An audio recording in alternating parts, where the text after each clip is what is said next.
sometimes in a recipe, it actually makes sense to do part of the cooking before you get all of the mise en place. So this is a great example of that. So this is the butter for our Buerre Noisette pie dough. And Buerre Noisette means browned butter. So what I've done is I've taken all the butter for this recipe and I've melted it. And I'm letting it get a little bit of color. So there's milk fat solids inside of our butter. That's the white that you see right now. And what's gonna happen is as this continues to heat up, those bits are gonna start to turn brown. So hopefully you can see it's already kind of getting a little bit of a brown tinge. Ooh, and my gas went out.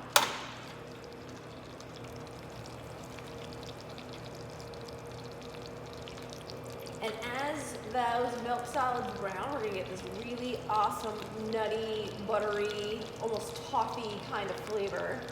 It's gonna be really, really great in our pie dough and will go really, really great with a lot of filling. So hopefully you can see these like little brown specks that are starting to appear in the butter, and that's exactly what I'm talking about.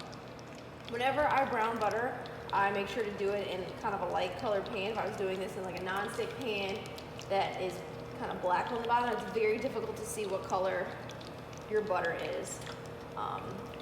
I like to brown mine kind of as much as possible because the darker you can get it, the more complex the flavor. But if you get it to black, well, it's gonna be burnt. So it is just about ready. So I have a little bowl here that I'm just gonna line with some plastic wrap because I'm using this to make, ooh, so we are done. So it's kind of got like a nice deep dark brown. Hopefully you can see. I'm gonna put it down on my table just to kind of stop it from continuing. So this is gonna be the same method as our traditional pie dough, which is the rubbing method. And the rubbing method needs a solid fat, right? And obviously right now, this is not solid, it's liquid because I just melted it. So I need to turn it back into a solid fat.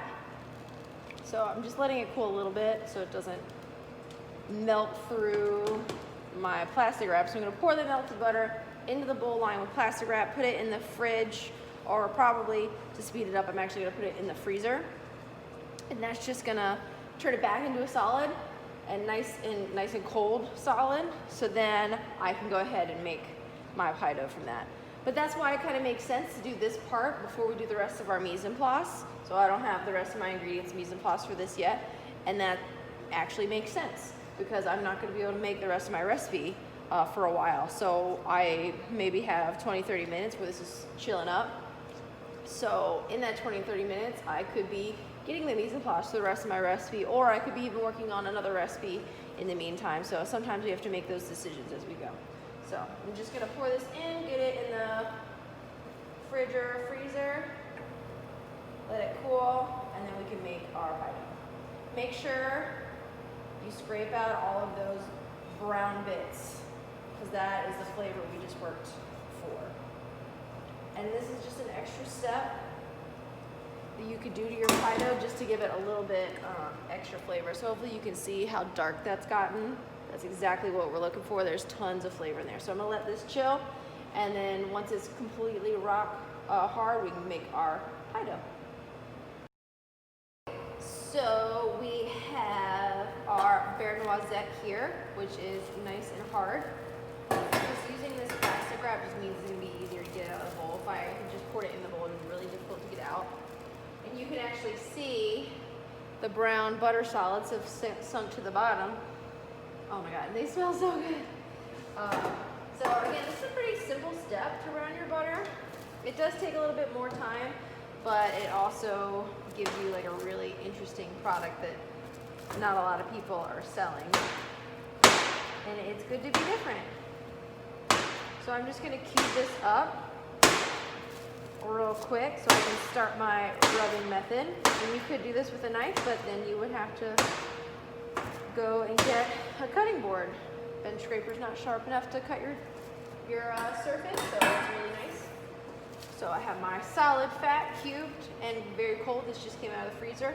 I also have my dry ingredients, which is very simply flour and salt. I have my vinegar, again, which is going to help cut down some of that gluten, the acidity, and that's going to help with that. And then I have my iced water ready to go.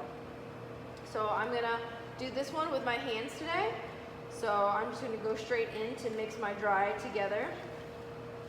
And it's another hot day in the bake shop, so I refrigerated my flour while I was mise en placing everything out. So that's just gonna help make sure my fat stays cold. So that's all we gotta do there. And then I can add my solid fat. Now in a lot of recipes, modern recipes, you're really just gonna see butter, or butter is like a really, really common fat for our pie dough. Shortening is another really popular one because it has a higher melting point, so a lot of people like how flaky it can make your dough. Butter is not going to make it quite as flaky, but butter tastes better than shortening. Some pie doughs you'll see a mixture of both. So same thing as when we did our rubbing method by hand with our biscuits. Just going to get our hands in there, and some people rub it back and forth like this. I find it's sometimes easier to kind of have two fistfuls and rub it with my thumb. I find my thumb feels somehow is really strong. I don't know what that means. Only you play video games. But you can also do it this way. This way works as well. You want to work quickly because you don't want to let this fat get too warm, because then it'll work into the dough too much. And I can just like really smell that brown butter smell. So this is just gonna give this really awesome complexity. And you could even go even further with this pie dough. You could add like some cinnamon and some nutmeg, and it could be like really great crust for like pumpkin pie. It'd be really interesting for that. It was just there's a lot you can do. And a lot of people don't do much with their pie crust. It's just plain. Now it's not a big component for your pie, like most of your pie is the filling. But it can be a way to set yourself apart. And it's a great way to market it. So like I can like I just mentioned, you made this with a pumpkin pie. You could sell pumpkin pie with brown butter crust. And that sounds fancier than pumpkin pie. Because why is someone going to go to your bake shop instead of the grocery store to get their pumpkin pie? Right? They're already at the grocery store getting their turkey and what other things they need for Thanksgiving. Why are they coming to get your pumpkin pie? Because yours is different. So it's really great to think about ways that you can be different. And this is gonna look funny because like the pieces are dark, but that's what it should look like. And I am already getting pretty close to my size that I would like.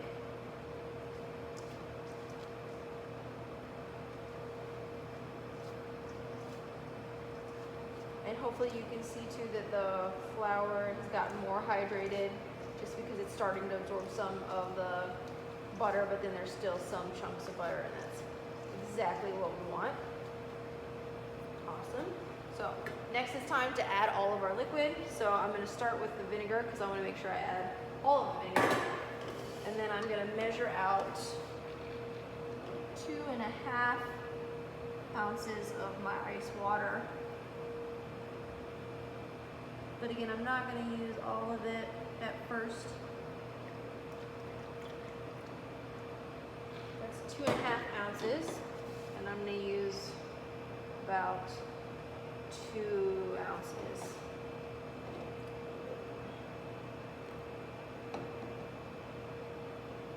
Cool. And then I'm just going to slowly work this together with my bowl scraper. I could do this by hand, but my bowl scraper is not as warm as my hand is. So it's gonna, again, it's gonna help keep this cool.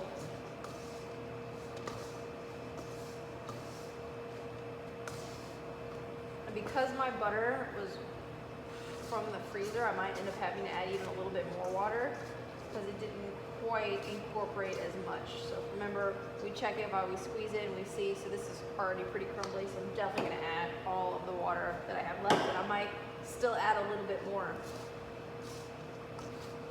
But we wanna add it a little bit at a time so we don't overwork it. So I can check it again, still a little on the dry side.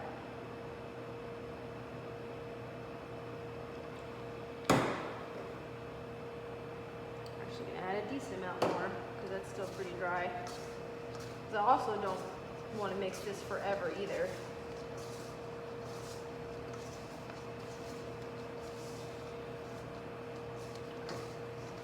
Getting a little bit closer so I can do a little check. Yeah, now that feels a lot better. So hopefully you can see the difference there. So I'm going to stop it here while it's still shaggy. Get it down on the surface, and I'm going to finish it here, just like I finished the last pie dough. And this is only enough for one pie shell, so that's why it's such a smaller amount, because I'm just making a single crust pie. So I'm going to press it down, just like I did the last one.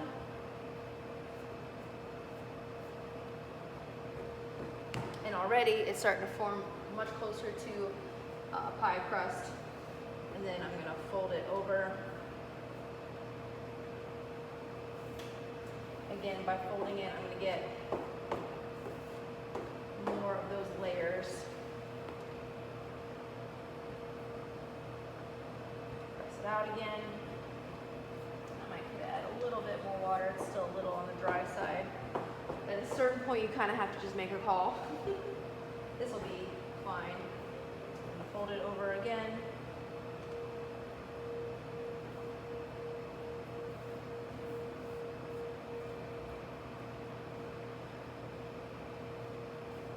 Add it out into a disc.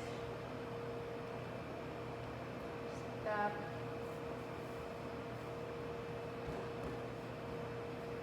And you can see all the little brown butter bits that are going to be so flavorful.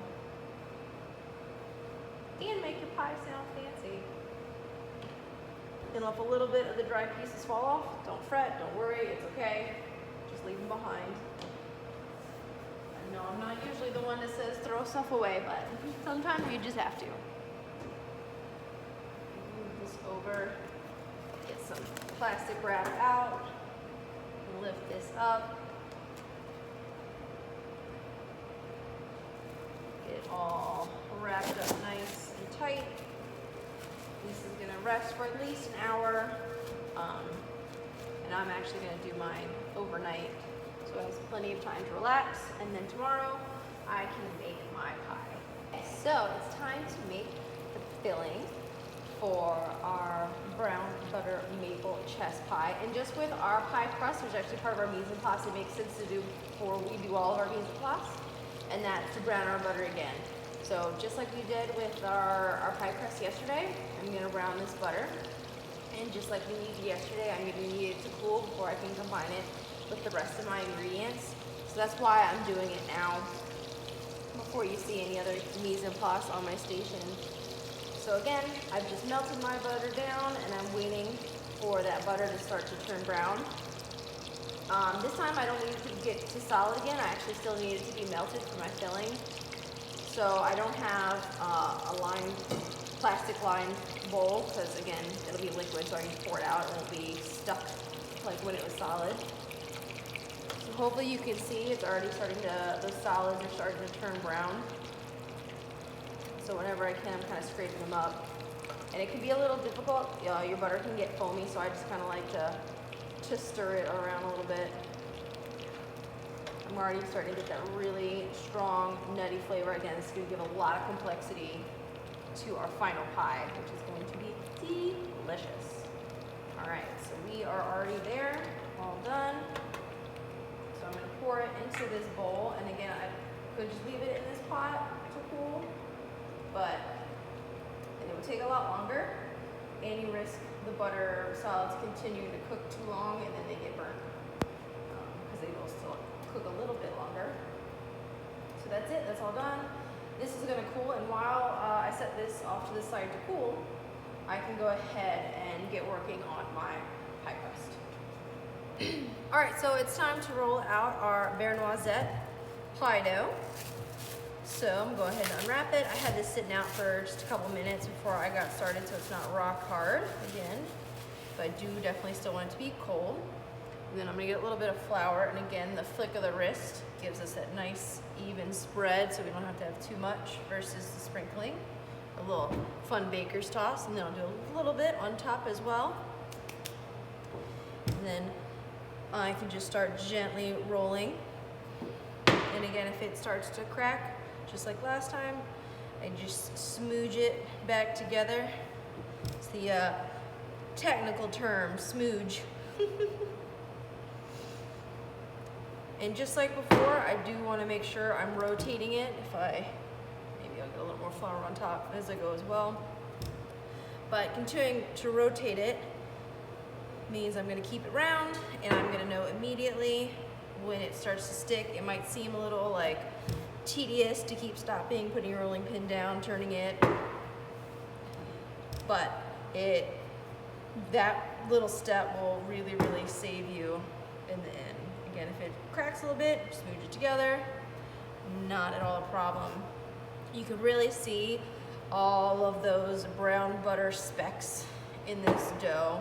It's really going to give a really awesome, complex flavor to our crust in a really unique way. It's not something a lot of people are doing because it does take a lot, that extra step of browning our butter. But it's also not that hard of an extra step. And if this was a pie you were making all the time, you could make the brown butter one day and all the pie dough the next day, so you're not like waiting around for it to cool. You just know it's going to cool overnight.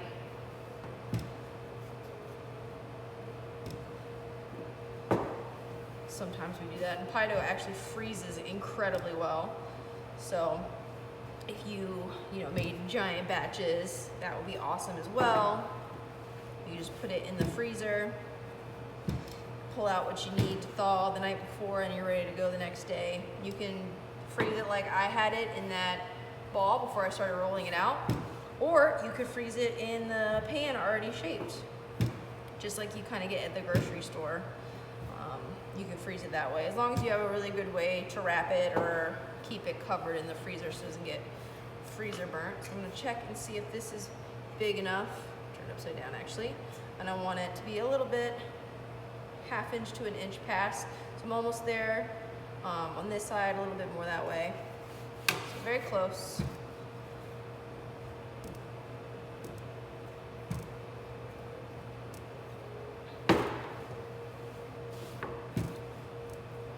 Almost looks like a fancy stone, I think, with kind of like the striations that you get. It's pretty interesting. It'll make the pie dough almost look like it's whole wheat when it's baked. All right, let's check that now. All right, now we're talking. Okay, so we can flip this over, brush off our extra flour.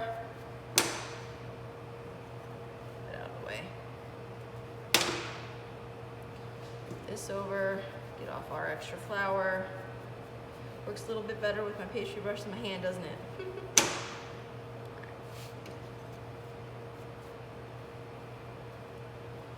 Again, you don't want any extra flour on your pie dough. So then my rolling pin, about a third of the way up, and then I'm gonna flip this over, bring my pie plate in front of me, and then I'm just gonna gently fold it in. It looks like I got it pretty centered, but if I didn't, I can adjust it. So again, remember, we need to get it pressed into these corners, and I don't wanna just push, because if I just push, I'm gonna stretch this corner thin, but I need it to be nice and sturdy so that it can hold up the sides of my pie. So I'm gonna lift and push down, lift and push down. So that fills in the corners without stretching my pie dough. So again, lift and push down. Lift, push down, and I like to go through twice just as a kind of a double check that pushing over here didn't lift something up on the other side.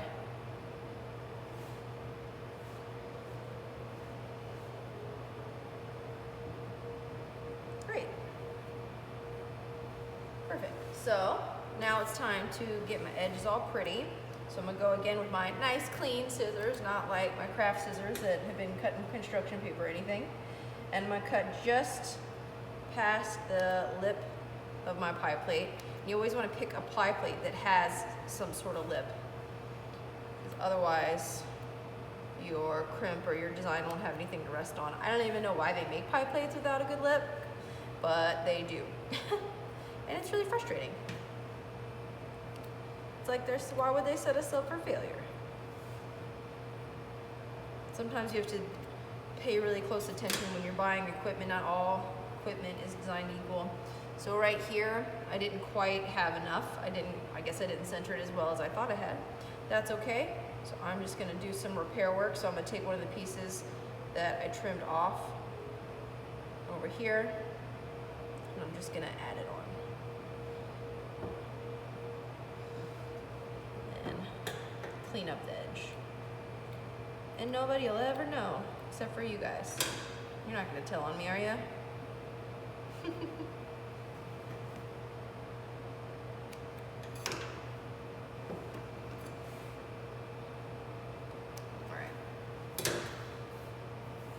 And again, I could save this for an ice cream topping or to make for an ice cream filling. I could bake it off like that. You get even more creative. I'm sure you have even better ideas than I have. We have to be creative to not waste all of our leftovers. So now I'm gonna do the same thing like I did with the chicken pot pie. I'm gonna turn the crust under, and I'm gonna let it sit on the pie edge again. I don't want it to go on the inside. So in this type of crust, where it doesn't have a top crust, it's even more important that it's sitting on the edge, because that top crust kind of can help your crimped edge stay in place. But I don't have a top crust on this pie. This is just a bottom crust pie. So it's really important for it to be sitting on the edge so it doesn't want to fall in, because our crimped edge is going to be heavier than the sides. And gravity works, right? If this is really heavy, and it's on the inside, as the butter melts, it's just going to fall down. So we don't want that. Cool. So next, I'm gonna go ahead and crimp. So it's the same thing, 2 fingers and 1 finger. And then we go into the last divot we made, and we go all the way around. And again, making sure as I go that that crimped edge is resting on the edge of my pie plate.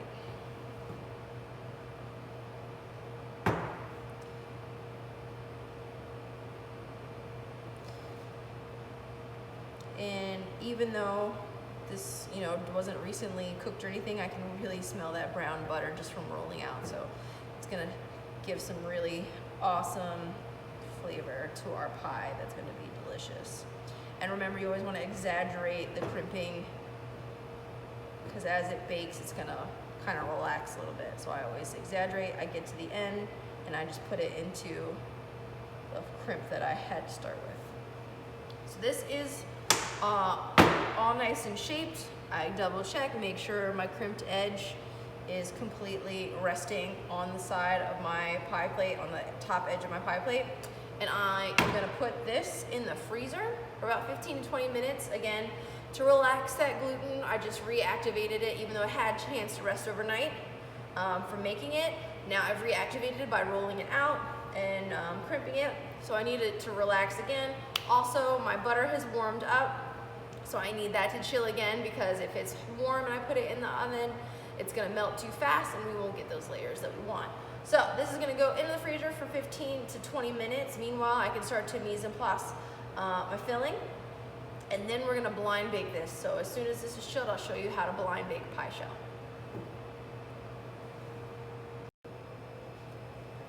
Okay, so this is chilled for just about 20 minutes. It's about to go off. So it's nice and firm, which is perfect. So now we are gonna get ready to blind bake it. So blind baking means that we're gonna bake this pie shell a little bit before we put the filling in. We wanna do that when we have really wet fillings, otherwise we'll get like a really soggy bottom crust, which we don't want. But it's called blind baking because you're not actually gonna be able to see what's going on, which is a little bit funny. So there's a couple things we're gonna do. The first thing I'm gonna do is I'm gonna dock my dough. So docking just means piercing it with holes. So this is a dough docker. If I need to do huge sheets of doughs, I could do this, but because this barely fits in here, it doesn't really work that well. But if I had huge sheets, look how easy it is, just like that, and it docked. It puts a bunch of holes. But for this, I'm just gonna use a fork. And I probably should have done it before I put it in the freezer, but I just wanna put a couple holes to let steam escape. So if I don't, it can kind of bubble up. And if it bubbles up, then you have this like weird bubble underneath your pie where there's not filling, and it's not very nice. And then the next thing I'm gonna do is I'm gonna add some weight, and that's what's gonna cause it to be blind. So that we talk about making those layers. So the steam from our butter heating up is gonna want to expand. And sometimes it kind of does that in a really drastic way. And if it does it like huge, like if it was up to here and it's set completely, we would get like half the filling that we want to get in here. And then when we try to cut it, it'd be like this weird kind of dome at the bottom of our pie, which we don't want. So we're gonna add some weight to it so that it can't expand that much. And there's a lot of things that you can do to add weight. A lot of people, there's actually pie weights that you can buy. They're little metal weights that you put in here. A lot of people use dried rice or dried beans. Those are really great. Once you use them though, you can't cook with them anymore. So, you know, if you were doing pies all the time, I would recommend one of those options because you can reuse the beans and rice for pies. You just can't cook it into beans and rice later. But because we don't do a lot of pies here, we're actually gonna use sugar, just regular granulated sugar because we have lots of it. And it's not going to be in there long enough to burn. This way we're not storing rice and dried beans that we barely ever use. Every kitchen ever has really limited storing. So no matter what weight you use, you want to put something in here to make sure that it doesn't contaminate our crust, so we don't want like a bunch of dried rice stuck in our crust when it bakes. So we're going to line it with parchment. So if I just try to put it with parchment, you can see this doesn't like fit very well, right? Doesn't fit at all. So I'll show you a trick. First, I'm going to just make it a little bit more square. This is just a half sheet of parchment. I'm just going to trim off a piece. And it fits a little bit better, but it still doesn't fit great. But if we really want it to fit well, we get out all of our anger and we crumple it up. And then we uncrumple it. And then magically, it fits way, way better. Just like that. So now I'm going to add some sugar. And here is my weight. And again, this is nice if you're a bakery that doesn't make pies often, but then for some reason you need to make a pie, you have something. You're not like scrambling like, oh, I don't have pie weights. Yes, you do. You got sugar. No problems. Actually, I'll probably do a little less. So now we're going to get this into our oven, our very hot oven. Remember, pie dough needs a hot oven, so the gluten sets quickly before the steam starts. So we get into it with my 425-degree oven, and I'm not going to bake this all the way because my filling still needs to get baked. It's just like giving it a head start so that we make sure that the crust gets baked all the way and isn't soggy at the bottom. So I'm going to get this in for about 10 minutes, and I'll show you what that looks like. All right, so our par-baked pie is out of the oven. It's been about 10 minutes. So I'm gonna pull out this sugar. And honestly, with a short par-bake like this, I can actually just reuse the sugar, which is really awesome too. But I'm just gonna gently pull it out. The other nice thing is if a little sugar spills in, it's not the end of the world because it's a sweet pie. So you can see that it started to bake. It's definitely not fully baked, and we don't want it to get fully baked because we still have to add our filling, and then it goes back in the oven, but it's just got jump started for us. So I'm gonna move this to the side using my towels because it is hot, and I'm gonna make my filling, which is actually really simple, which is awesome. So I have my brown butter from earlier, some cornmeal, eggs, and then the rest of my ingredients here is maple syrup, sugar, salt, maple extract, vanilla extract, and did I say maple syrup? Heavy cream? Anyway, that's all there. I stack scaled all of these things because I knew they're all just going to get mixed together. You could have added the eggs in there. I like to break up my eggs a little bit before I put it in with a bunch of liquid. I just find I get them a little bit more evenly whipped up. You don't want to like any kind of chunk of egg white still, so I like to beat my eggs a little bit before. Now I've let all of these things come to room temperature, so my eggs and heavy cream and everything, because when I add my butter, I don't want it to be cold and get my butter to turn back into little solid pieces. So it's all room temperature, and then when I don't see any egg white streaks, this can go in here.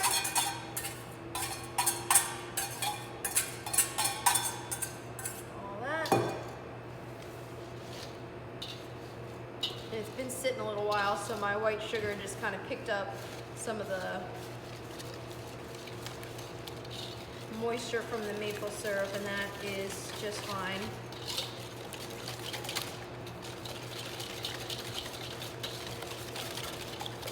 Mix that all together, and then I can add my awesomely brown butter. And you can see that I got it pretty dark, which is really important because there's so much sugar in this pie that brownness is really going to add some great complexity that is desperately needed.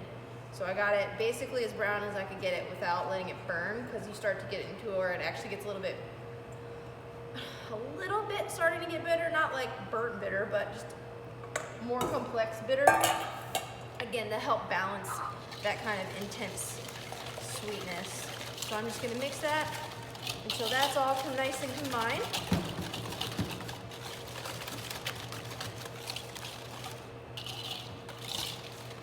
And then I'm going to add my cornmeal.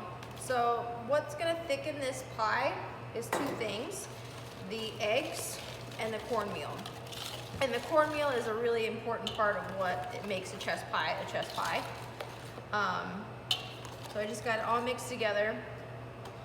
This is a custard because this liquid is going to be thickened by eggs. So anytime a liquid is thickened by eggs, it's a custard. There's two types of custard. There's baked custards and then there's stirred custards.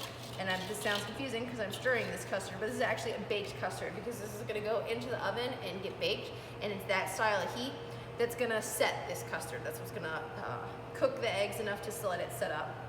A stirred custard would be one that you did on the stove top and stirred while the eggs set up. So this is actually baked custard. So I'm gonna, still a little hot, move my par-baked pie over here, and I'm just gonna pour in all of my filling.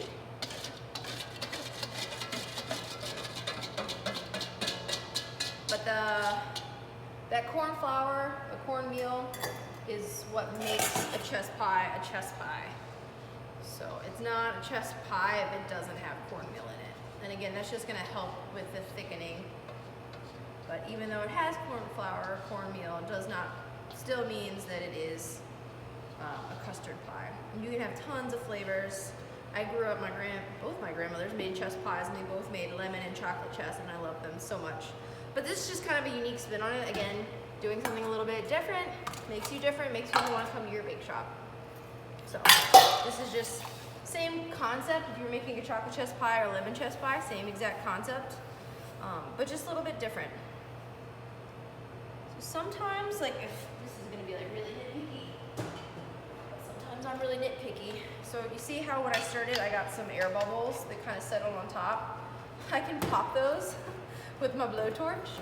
And again, it's being really picky. Though it will bake, like the bubbles will bake like that on your pie, which is not the end of the world. But if I turn it on until I hear it and I say torch, and then I turn it back down a little bit, really low, my bubbles will actually just pop, pop, pop, pop, just like that. Done. Very gently, because you can torch the top and you don't want that either.